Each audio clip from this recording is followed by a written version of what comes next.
자, 이제 우리가 이사야서 강해를 이제 시작하게 되었습니다. 오늘 주님이 우리에게 주시는 말씀의 제목이 뭐냐면 우리 가운데 얼마라도 살아남게 하시지 않으셨다면. 한번 우리 따라해 주시겠어요? 우리 가운데 얼마라도 살아남게 하시지 않으셨다면. 네, 이것이 과거에 한 공동체의 선지자가 하나님의 마음으로 외쳤던 고백이지만 오늘을 살아가고 있는 저와 여러분들에게도 이 고백이 하나님의 절대적인 은혜로 다가오는 고백이 되기를 원합니다. 주님께서 우리 공동체에게 어떤 성경을 통해서 말씀하실까? 이제 이런 것들에 대해서 제가 질문하고 답을 듣는 것이 어떻게 보면 목회자의 숙명과도 같은 그런 부분이라고 생각해요. 그래서 이제 어떤 목사님들은 막 나무 뿌리를 뽑을 만큼 산에 올라가서 뭔가 기도하면서 하나님의 초자연적인 음성을 기다리시는 분들도 있고요. 그리고 또 어떤 사람들은 점잖게 그냥 침묵하면서 하나님께서 주시는 마음의 감동을 추적하시는 분들도 있겠지만 물론 저는 그런 신앙이 잘못됐다고 무조건 생각하지는 않아요. 그런데 우리가 고귀한 지식, 성경에는 고상한 지식, 고귀한 지식 이렇게 표현하고 있죠. 성경이 얘기하고 있는 고상하고 고귀한 지식은 바로 성경입니다. 아멘이시죠? 왜 성경을 고귀하고 고상하다고 표현했을까? 그것은 우리가 어떤 초자연적인 음성을 기다리는 행위보다 하나님께서는 이미 명백하게 우리에게 하나님의 뜻을 계시하셨기 때문이에요. 하나님의 완성된 계시가 이 성경 66권을 통해서 우리에게 전달되었고, 그리고 이 말씀을 통해서 하나님은 살아 역사하셔서 우리의 심령 가운데 말씀하시는 분이세요.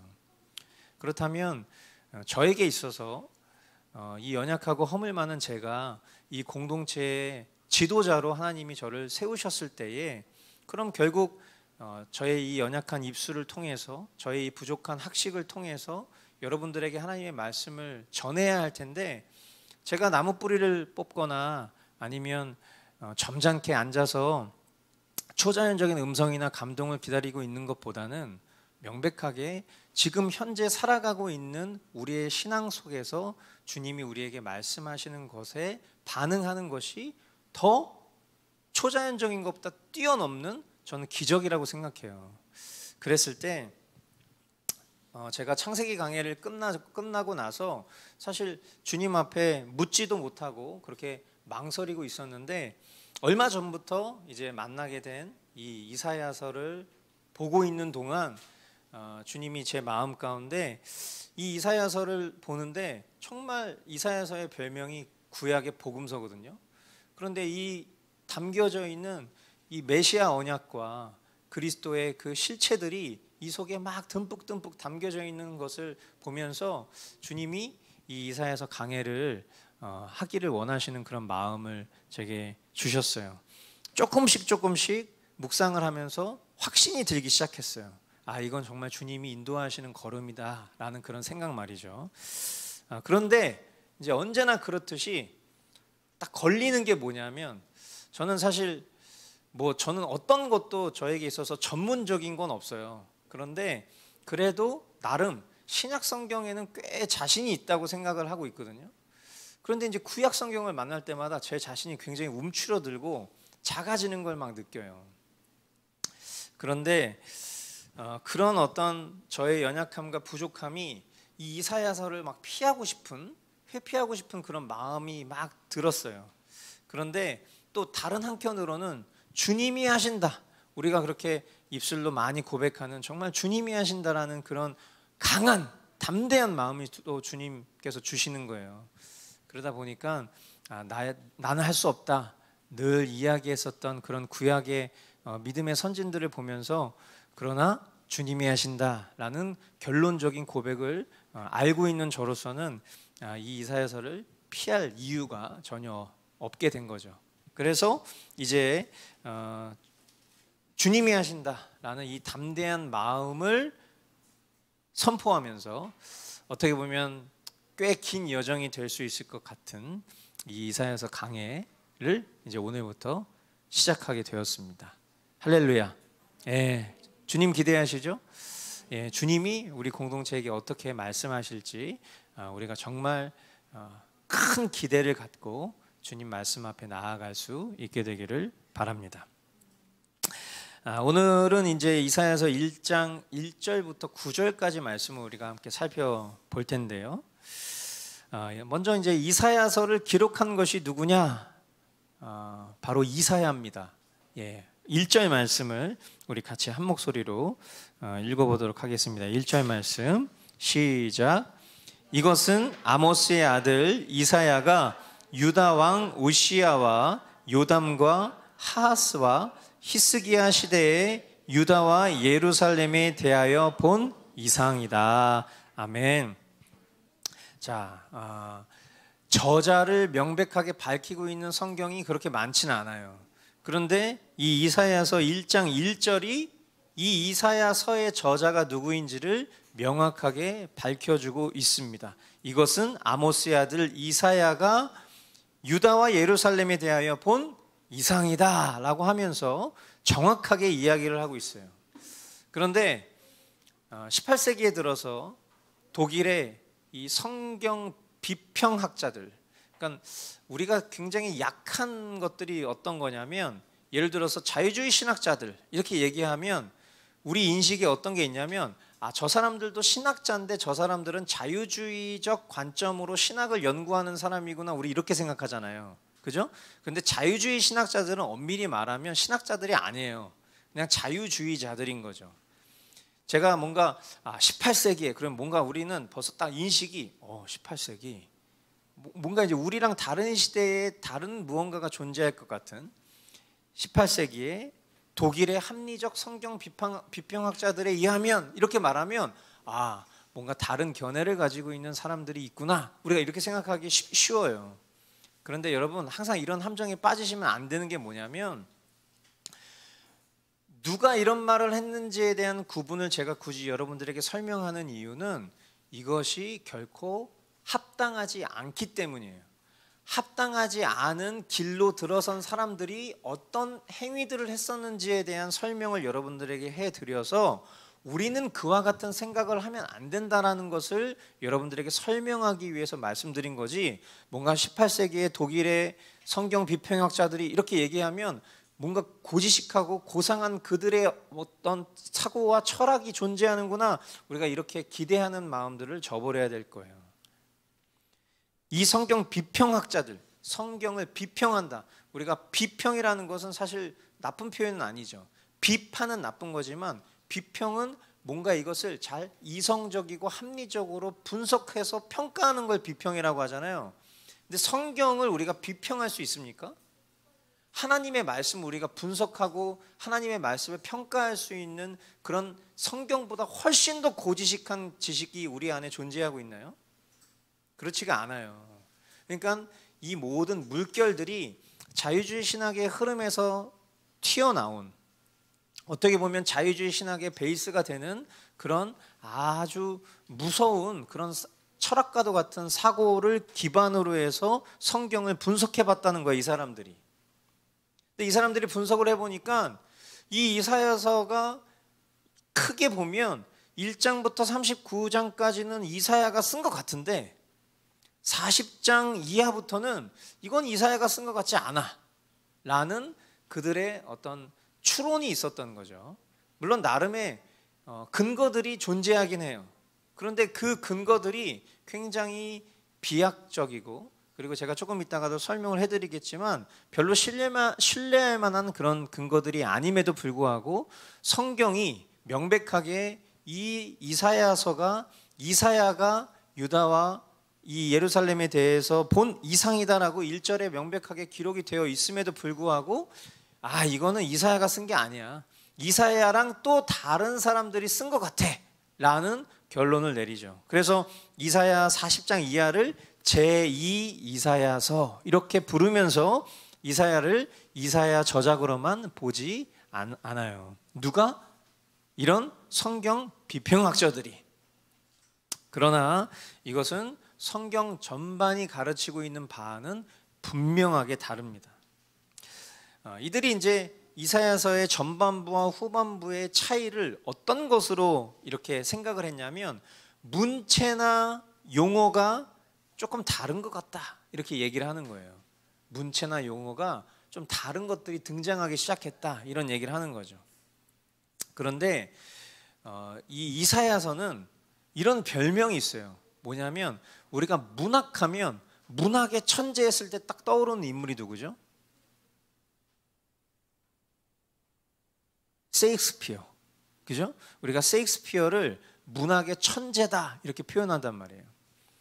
어떤 사람들이 이 문학의 천재가 셰익스피어이기 때문에 마치 이사야를 가리켜서 뭐라고 표현하냐면 성경의 셰익스피어와도 같은 사람이다. 이런 표현들을 별명으로 붙이곤 해요. 왜냐하면 그만큼 이사야서를 보면 굉장히 탁월하고 문학적인 감성이 출중하다는 것이 여기저기 드러나기 때문이에요. 그러니까 이 비평학자들이 생각하는 것처럼 어떤 이사야 1장부터 39장까지에 드러나고 있는 문체와 40장 이후에 드러나는 문체가 뭔가 다른 것처럼 여겨지는 것은 다른 사람이 썼기 때문이 아니라 이사야가 가지고 있는 그런 탁월한 문학성의 스펙트럼이 그만큼 넓다라는 것을 오히려 보여주고 있는 부분이라는 것이죠.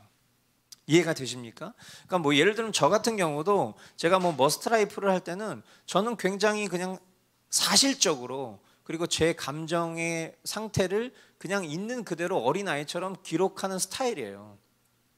그런데 여러분들이 이제 수요일날 매주 수요일마다 제가 쓴 이 설교 원고를 여러분들이 읽어보시잖아요. 그러면 설교 원고는 어떻죠? 매우 딱딱하고 서술 형태로 되어 있어요.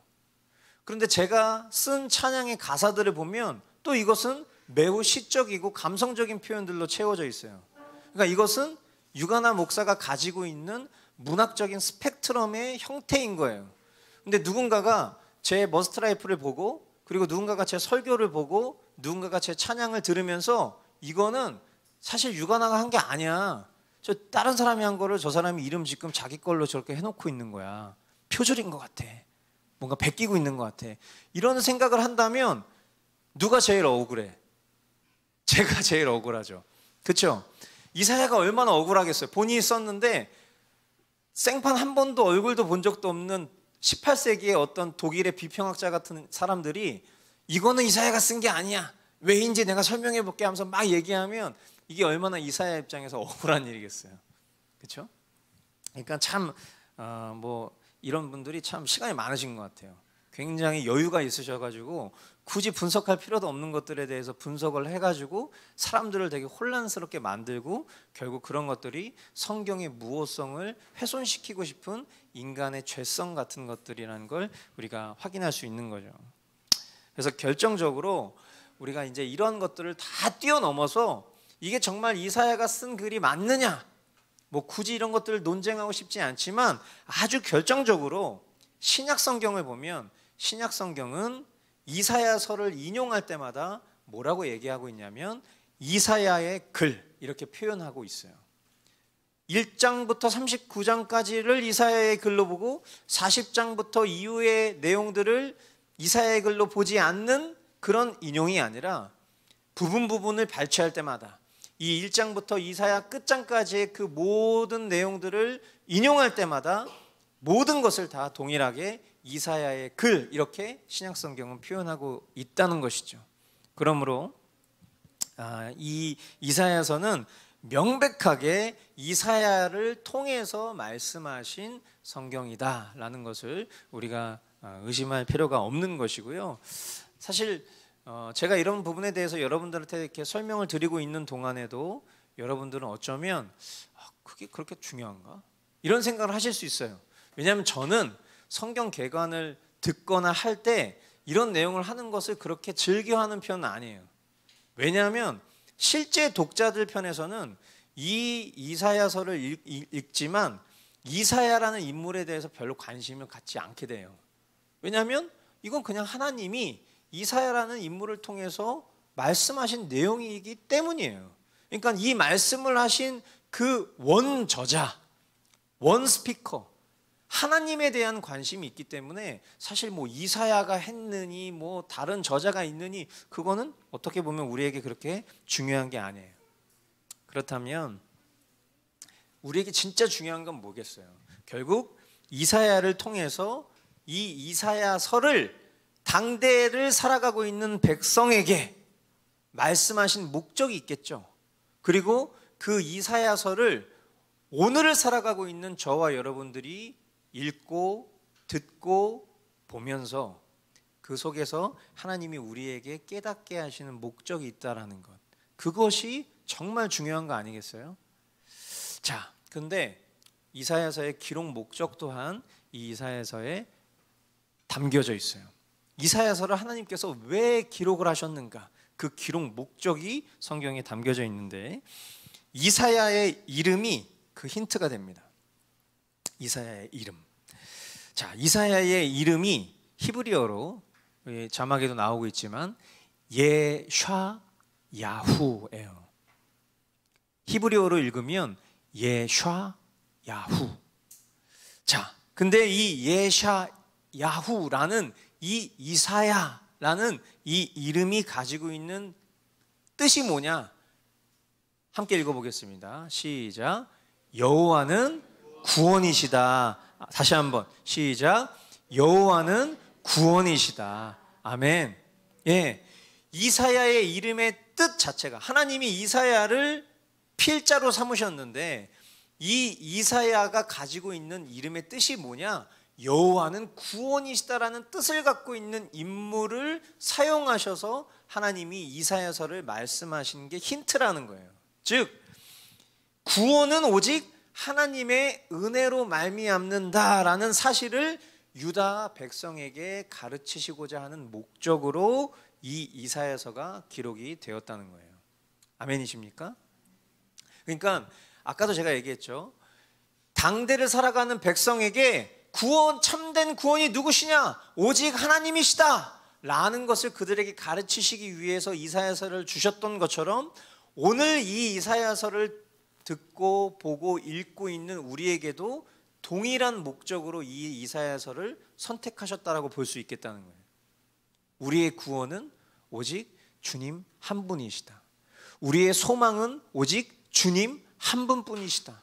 우리가 믿고 따를 이는 오직 주님 한 분뿐이시다. 할렐루야.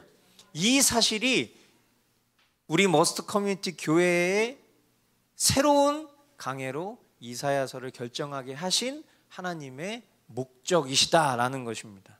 아멘. 뿐만 아니라 앞서도 제가 소개해드린 것처럼 구약의 복음서라는 별명에 걸맞게 이사야서 안에는요 풍성한 메시아 언약이 담겨져 있습니다. 언약의 성취이신 메시아. 메시아가 누구예요? 예수 그리스도시잖아요. 할렐루야. 이들은 예수 그리스도의 실체를 본 것이 아니라 예수 그리스도의 약속을 믿고 갔던 사람들이에요.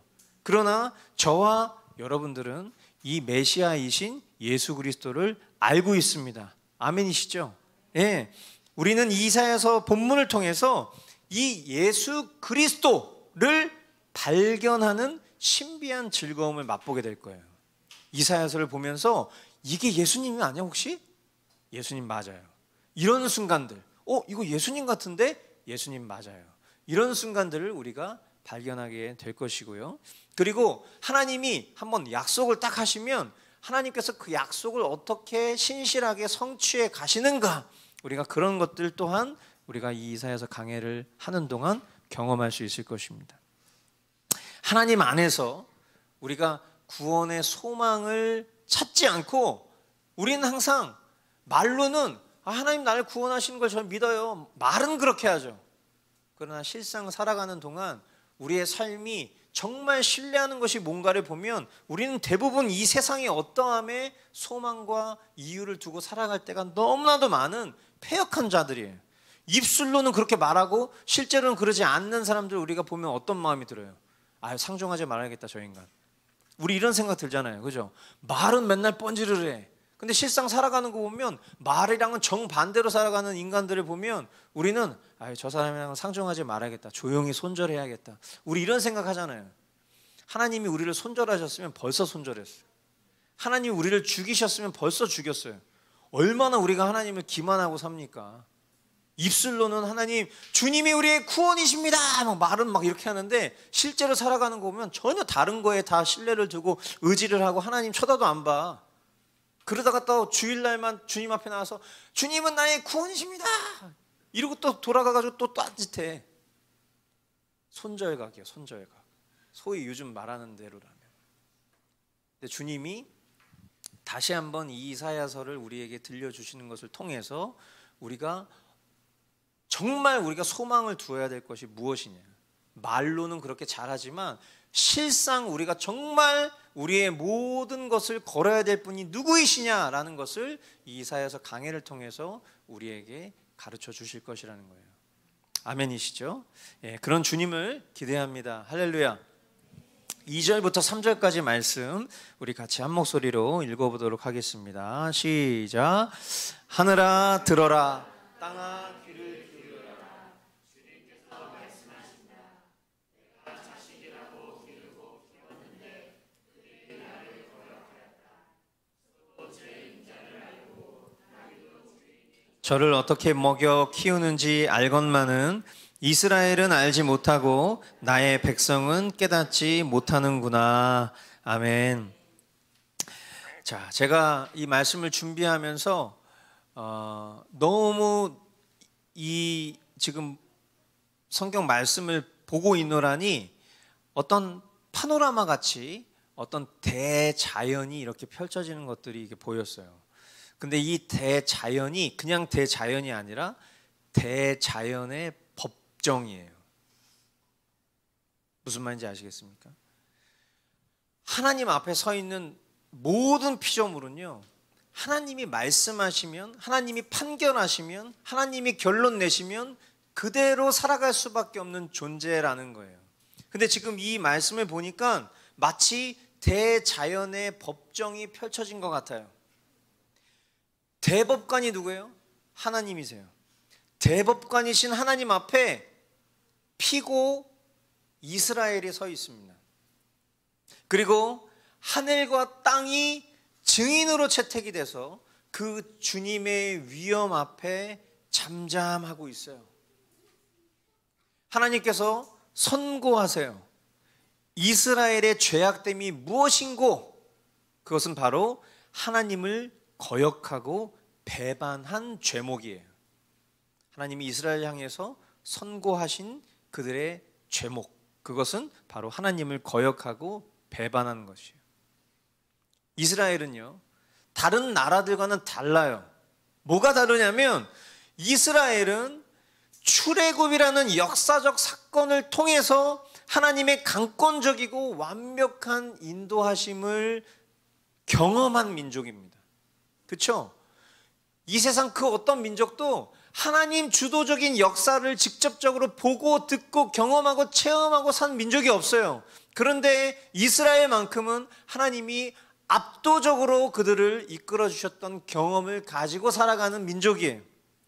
그런데 이 이스라엘은 그들의 조상과 그들의 민족이 경험해 왔었던 이 경험과 지식을 그들의 삶에 실제로 연결하지 못하는 그런 안타까운 상태였던 거예요.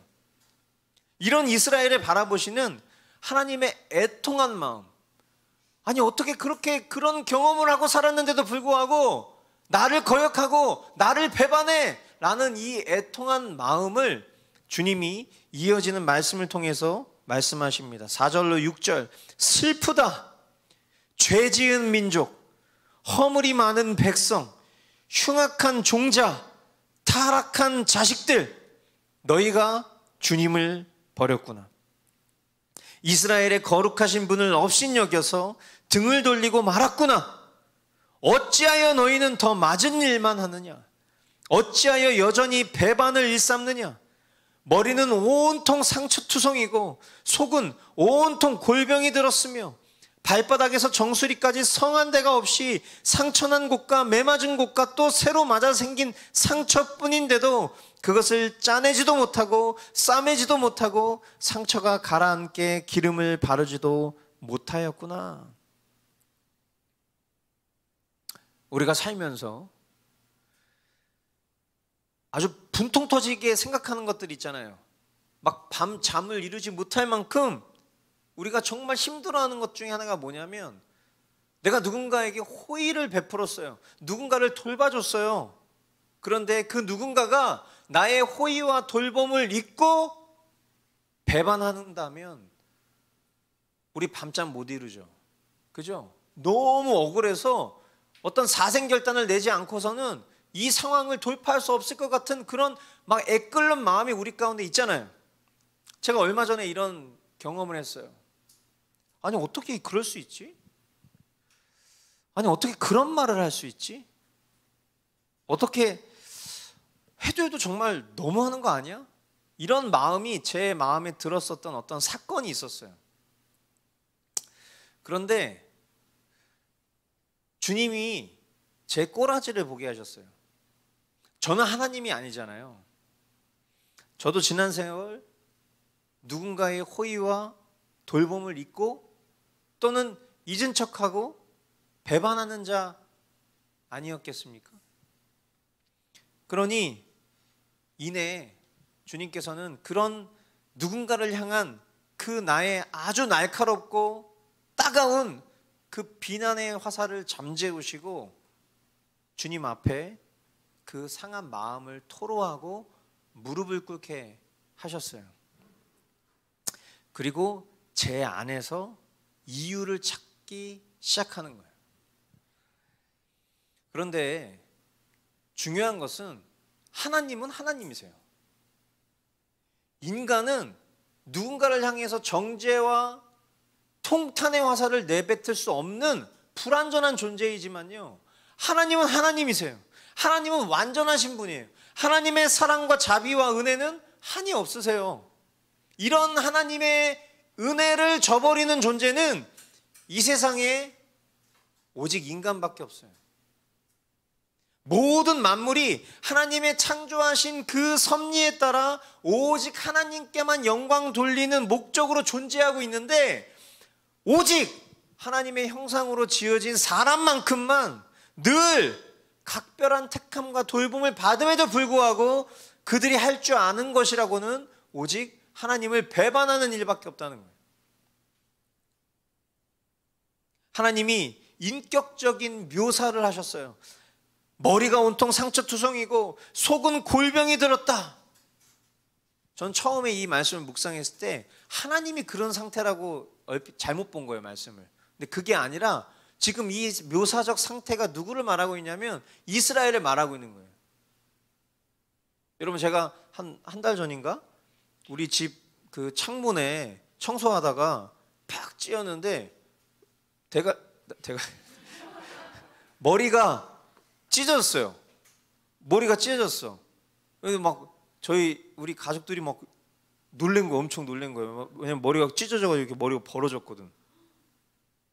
그래가지고 근데 나는 막 처음에 엄청 아팠는데 괜찮더라고요. 아내가 이제 이걸 보육교사하니까 이런 이제 임기응변에 이제 그게 있었던 거지. 그래가지고 제 머리를 이렇게 붙였어요. 이렇게 붙이고 이제 거기다가 막 약을 바르고 이렇게 딱 했는데, 또 제가 이게 성장 호르몬에 지금 충만하다 보니까 다음 날 이게 확 또 붙어 있는 거야. 그래 막 교만해가지고, 야 역시 성장 호르몬이야 막 이러면서 막 그랬던 때가 있었는데, 여러분, 우리가 막 피가 터지고 막 찢어지고 부러지고 막 끊어지고 우리 몸 상태가 만약에 그렇다면 우리가 정상적인 생활을 할 수 있습니까? 정상적인 생활을 할 수가 없어요. 그죠? 근데 지금 이스라엘 상태가 발바닥부터 머리끝까지 성한 데가 없고 상처 입은 곳에 또 상처가 나는. 우리가 옛날 뭐 이렇게 장난칠 때 이 세상에서 제일 잔인한 사람은 어떤 사람? 깐데또까 뭐 이러면서, 그죠? 그런 얘기 했었잖아요. 그런 일본 사람 누구예요? 깐데또까 뭐 도끼로 막까 뭐 이런 얘기 했었잖아요. 이런 얘기를 했었던 분들만 알아들으시는 세대인 거예요, 이게. 예. 그러니까 얼마나 잔인해요, 그죠? 상처 입은 데에 또 상처가 나고, 깐 데 또 까고, 맞은 데 또 맞고, 이게 정말 끔찍한 상태인데 지금 이스라엘 상태가 그런 상황인 거예요. 싸매고 치료할 수 없을 만큼 계속 고통을 받고 있는 상태인데, 중요한 거는 이들이 그런 상태인지도 모르고 계속 그런 상태로 하나님을 거역하고 살고 있는 상황이라는 거예요. 여러분, 이런 말씀을 들으면 무슨 생각이 드세요? 우리가 영적으로 회복이라는 표현들을 쓸 때, 영적 회복이라는 표현을 쓸 때, 육적 회복은 말 그대로 상처가 아물고 있는 현상을 우리는 목격할 수 있어요. 그런데 영적인 질병은, 영적인 부패는 쉽게 보여지지가 않아요. 자기는 영적으로 아무 문제가 없다고 생각하는데 주변 사람들은 다 알 수도 있어요. 영적으로 문제가 있잖아요. 그러면 반드시 표면적으로도 그 영적인 문제가 드러나는 경우들이 사인으로 나타나요. 그런데 본인이 그것을 깨닫지 못해요. 그럼 어떻게 되냐면, 하나님은 어떤 모양으로든, 만약에 그 사람이 하나님이 택하신 사람이라면 기필코 그 영적인 문제로부터 회복과 치유를 받을 수 있도록 주님이 인도해 주세요. 회복과 치유로 인도해 주세요라는 표현이 되게 따뜻하게 들리죠. 그런데 실제로 인도하실 때 보면 하나님은 징벌하시는 경우들도 많아요. 그게 하나님의 치료법인 거예요. 우리가 뭐 피곤하면 입술이나 입 안에 구내염 같은 게 생기죠. 뻥꾸 나잖아요. 그죠? 그럼 뻥꾸가 뭐냐면 구멍이야, 구멍. 미안해. 목사님이 되먹지 못해가지고 좋은 말 써야 되는데 미안해. 입 안에 구멍이 나잖아요, 구멍. 그럼 구멍이 나면 어떻게 해야지 그게 나을까요? 입 안에 구멍 나면 어떻게 해요? 알보칠 발라야 되잖아요, 알보칠. 그쵸? 여러분, 알보칠의 원리가 뭔지 아세요? 구멍을 더 키우는 거예요. 그래서 순간적으로 그 조직을 더 확장시켜서 그걸 회복 속도를 더 이끌어내기 위해서, 주변 조직이 그 구멍이 확산된 것을 더 당겨서 회복을 더 빨리 할 수 있는 원리로 이걸 하는 거예요. 그러니까 처음에 알보칠 바르면 어떻게 돼? 너무 아프잖아요. 구멍이 더 커졌으니까. 제가 왜 이 얘기를 하는 거예요? 때로는 우리가 알아듣지 못하면 하나님은 이런 고통을 우리에게 안겨주실 수 있는 거예요. 그러나 그 고통이 우리를 죽이는 고통이 아니에요. 오히려 우리를 회복시키고 싸매시는 하나님의 방편인 거예요. 그러니까 우리의 삶 속에 하나님이 지금 너의 상태가 어떤지 좀 인정해, 인지해 라는 그런 사인들을 주실 때, 우리가 영적으로 너무 무지하지만 않다면 그것들을 깨달아 알 수 있는데, 그렇지 못하니까 하나님은 때로는 우리 삶 가운데 알아들을 만한 일들을 우리에게 계속 주시는데도 불구하고 완고하고 패역한 인간들은 절대로 하나님께로 돌이키려 하지 않는다는 거예요. 여러분, 제가 계속 거듭 말씀드리지만 코로나 바이러스 없어지지 않아요. 제가 단언할게요. 코로나 바이러스 없어지지 않아요. 우리가 평생 코로나 바이러스를 감기처럼 끌어안고 살아가면서 때로는 백신이 나오고 백신보다 더 좋은 치료제가 나와서 우리가 이 코로나 바이러스의 위협으로부터 벗어나는 순간이 올 수도 있지만 코로나 바이러스는 없어지지 않을 거예요. 이 말은 무슨 말이냐면, 지금 하나님이 만사를 주관하시는, 우리의 생사화복을 주관하시는 하나님이 계속 우리에게 이와 같은 사인을 3년 동안 주고 계신데, 지난 3년 동안 우리의 삶이 바뀐 게 있습니까? 정말 한번 말 나온 김에 한번 생각해 봐요. 매주 제가 이런 얘기 했는데, 정말 코로나 바이러스가 있었던 2019년 말부터 2021년 8월 지금 오늘 15일까지 우리의 삶을 돌이킨 게 있습니까?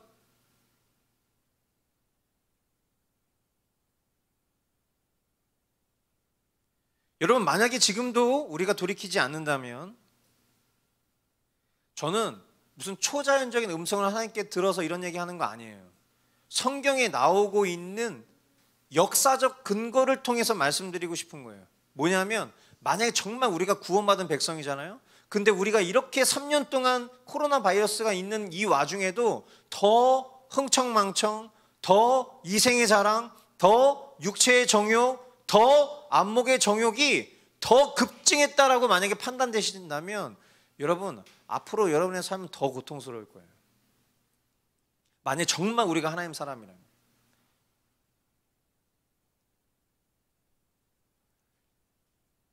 제가 지지난주에 하나님께서 제 마음을 움직이셨어요. 어디서부터 어떻게 말씀드려야 될지 모르겠어요. 그런데 제가 지지난주에 어떤 특별한 사건이 저에게 있었던 것이 아니었어요. 그런데 제 마음 가운데 주님이 어떤 작은 현상을 바라보게 하시면서 그 현상을 보면서 제 마음에 이 마음을 주셨어요. 망했다. 제가 저도 모르게 그냥 상황은 아무렇지도 않았어요.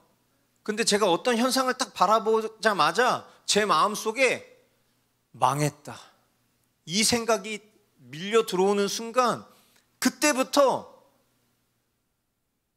그 마음을 어떻게 추스려야 될지를 모르겠는 거예요.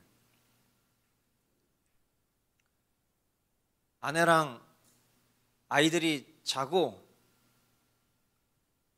제가 기도를 하기 시작했어요. 근데 주님이 제 마음 가운데 그 망했다라는 그 마음 가운데 제 입술로부터 흘러나오는 고백들이 어떤 식으로 주님이 인도해 주셨냐면, 주님, 제가 지난 5년간 이 교회를 개척하고 살아오는 그 시간들 속에서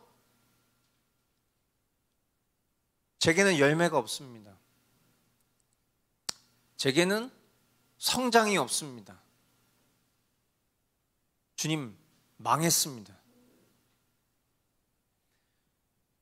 우리가 말씀과 기도밖에는 없는 공동체라고 말은 하지만, 말씀과 기도가 정말 우리에게 살아 있었다면 우리는 지난 5년 전부터 지금까지 보면 우리의 신앙이 성숙해서도 한참 성숙했어야 되고, 열매를 맺었어도 훨씬 더 많은 열매가 있었어야 돼요. 그런데 인간의 시간이 하나님의 시간을 쫓아가지 못했을 뿐이야. 우리의 성장과 열매는 우리가 판단할 수 있는 게 아니야 라는 이런 자기 기만적 위로를 앞장세우고, 정작 우리가 살아가는 삶을 보니 처음에 하나님을 사랑해야 해서 말씀을 즐거워하고 검소하고 거룩한 삶을 열망하고 그랬던 모습들은 온데간데 없이 사라지고, 세월이 지나니까 어느덧 우리 모양새와 우리의 살아가는 방식과 말씀을 대하는 태도, 그 어느 것도 성숙해 있는 게 없는 거예요. 그 모든 죄책감이 제게 쏟아졌어요. 지도자인 제가 그렇게 본이 되지 못했고, 그리고 지도자인 제가 하나님 앞에 회개하지 않았고, 지도자인 제가 하나님 앞에 기도하지 않았기 때문에 성도들이 성장이 없고 성숙이 없고 사역의 열매가 없는 거야. 주님이 그 마음을 주셨어요.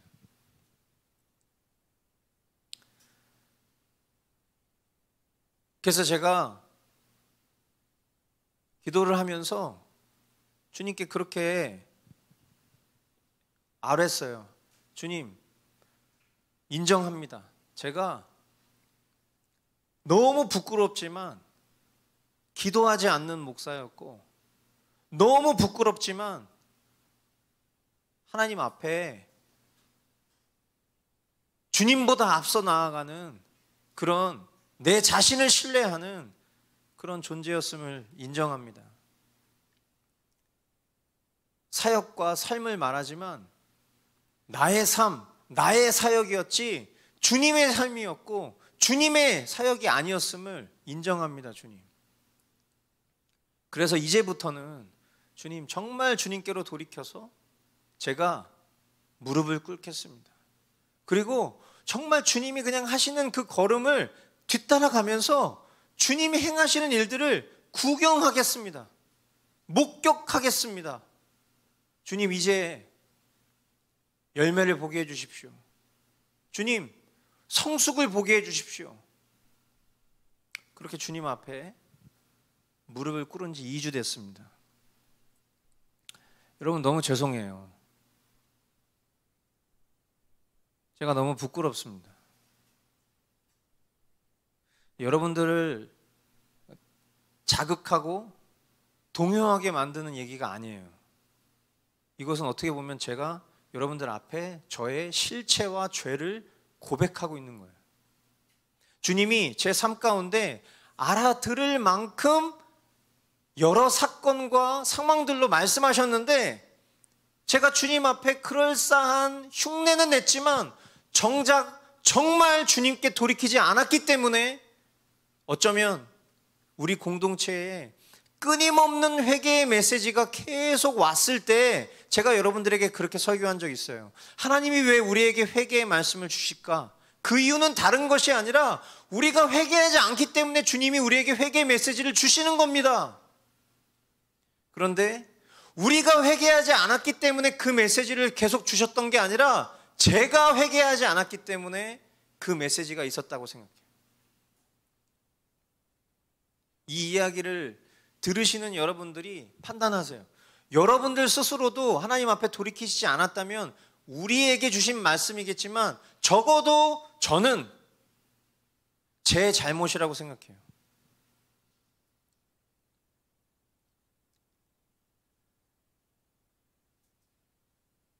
저는 정말 이제껏 이 코로나 바이러스를 시작으로 제 삶에도 정말 너무도 말로 표현할 수 없는 일들이 있었어요.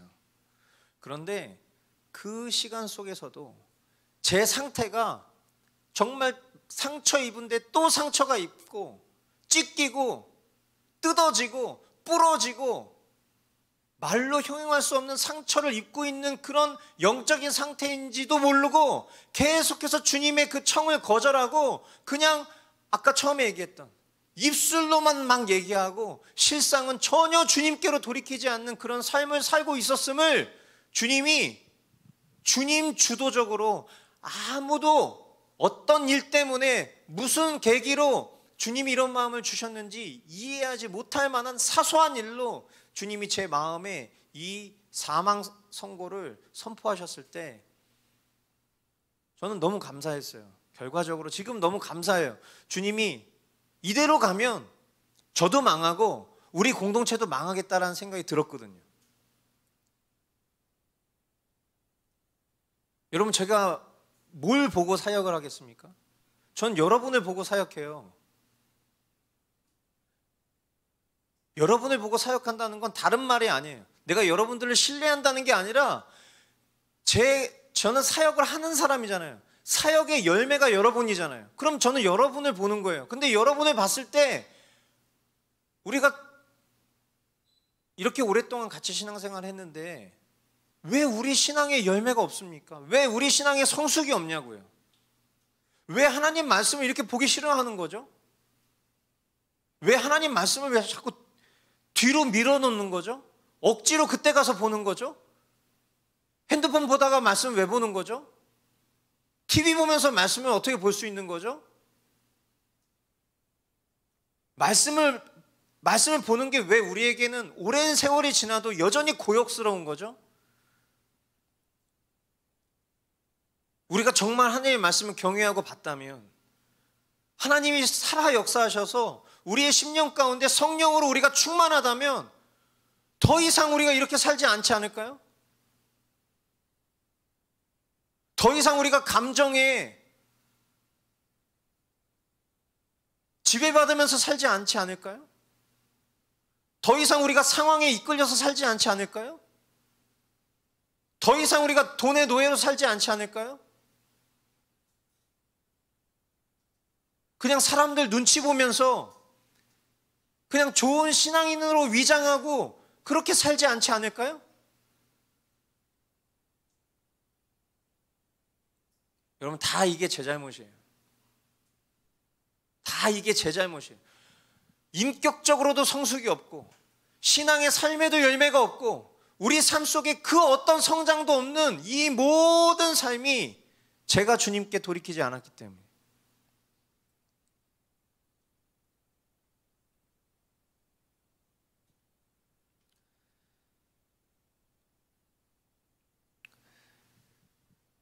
그런데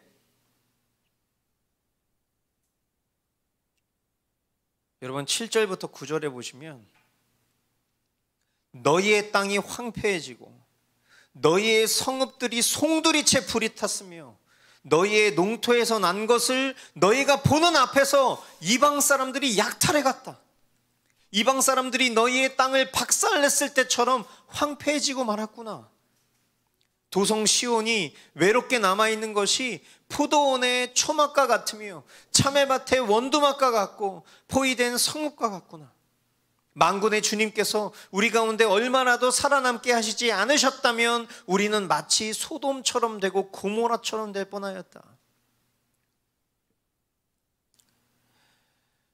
저에게 주님이 직접적으로 말씀하시는 것 같았어요. 이 말씀을 듣는데, 이 말씀을 묵상하는데 주님이 제게 직접적으로 말씀하시는 것 같았어요.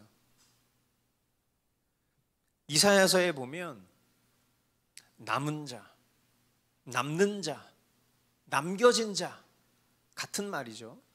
이런 표현들이 여러 차례 등장해요. 남은 자, 남겨진 자. 여러분, 주님이 남겨주시는 거예요. 회복을 이끌어 가시는 분이 주님이시라는 거예요. 내가 아무리 결단했어도, 내가 아무리 노력했어도, 내가 아무리 겉으로 그럴싸한 것처럼 보이려고 위장했어도 참된 회복은 주님이 하시지 않으면 절대 우리는 회복할 수 없어요. 우리가 회개한 것처럼 매주, 거의 매주 지난 2년 넘게를 회개에 대한 메시지로만 계속했음에도 불구하고 여러분, 우리 가운데 그 누구도 우리의 심정을 찢은 사람이 있습니까? 목사인 제가 정말 여러분들을 위해서 제가 무릎을 꿇고 가슴을 찢으면서 기도하지 못했어요. 회개의 메시지를 선포하는 선지자가 뒷공무니에서 딴짓하고 살아가는 게 상상이라도 되십니까? 마치 제가 그런 존재였던 거예요. 여러분 앞에 회개의 메시지는 했지만 정작 저는 회개하지 않았던 거예요. 근데 주님이 이 이사야서 말씀을 다시금 채택하게 하시고, 그리고 이 이사야서 말씀을 통해서 정확하게 우리의 현실이 어떤 상황인지에 대한 진단을 말씀해 주고 계실 때 저는 이걸 부정할 수가 없겠어요. 적어도 저는 부정 못하겠어요. 우리 상태가 영적으로 너덜너덜해져 있는 상태임에도 불구하고 말로는 회개하겠습니다. 제가 말씀 봐야죠. 제가 돌이켜야죠. 제 삶의 태도를 바꿔야죠. 하지만 전혀 바꾸려고 했었던 그 어떤 시도도 없었던, 정말 더 이상 싸맬 데가 없는 그런 온갖 고름과 진액으로 넘쳐나는 이 상처 입은 심령을 주님께서 주님 주도적으로 치료해 주시겠다는 거예요.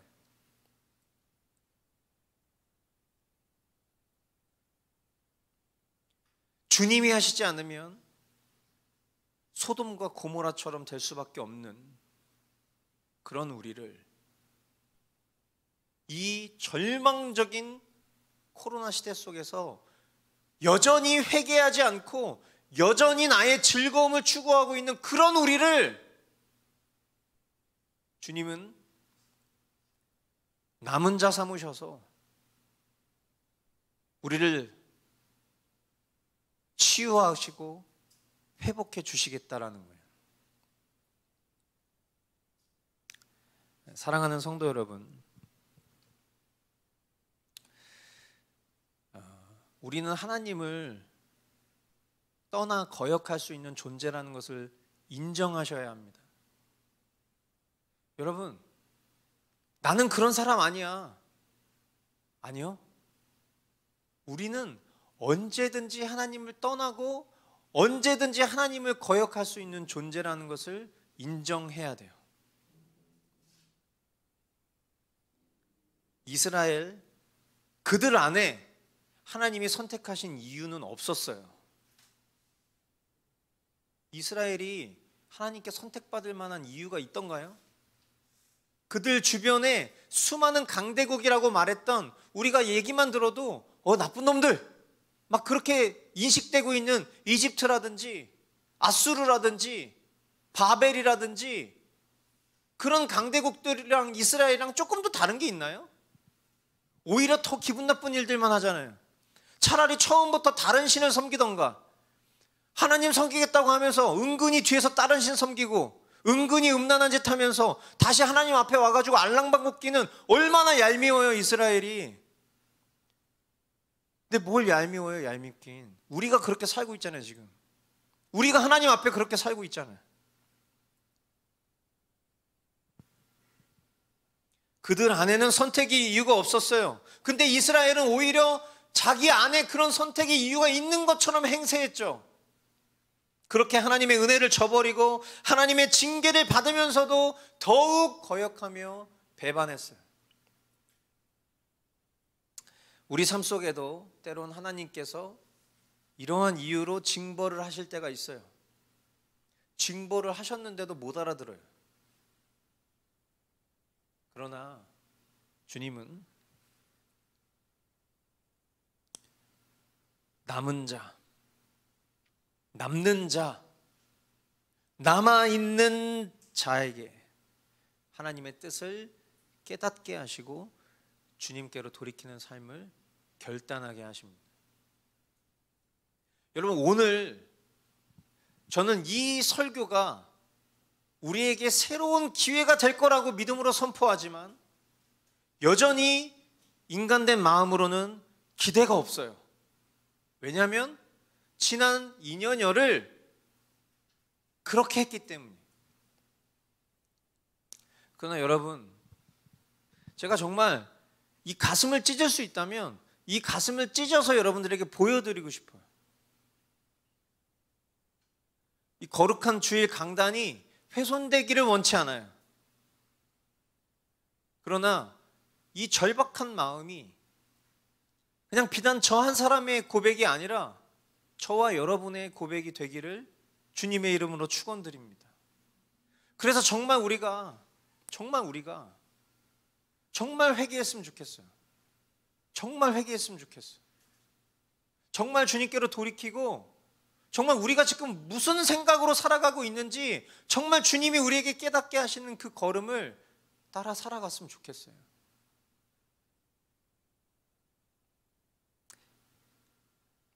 말씀을 보니까요, 하나님께서 치유의 처방을 내리시지 않을 때가 있어요.